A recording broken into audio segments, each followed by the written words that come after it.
The robots are futuristic, but the numbers right now show Eurozone industrial growth is anything but automatic.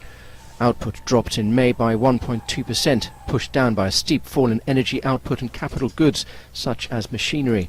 And though nobody is saying Brexit is entirely to blame, it's a worry penetrating the minds of economists.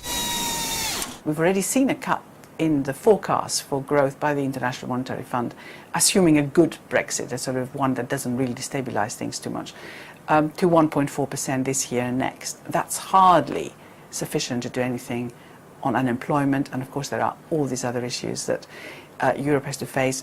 Like low inflation, Spanish consumer prices fell 0.8% on the year in June. France's have been revised down to show a tiny 0.1% rise on the month. Coming just after the European Commission also cut its growth outlook, it's still another worry for the ECB, as could be news on Tuesday that EU finance ministers are endorsing a deficit sanctions procedure for Madrid and Lisbon.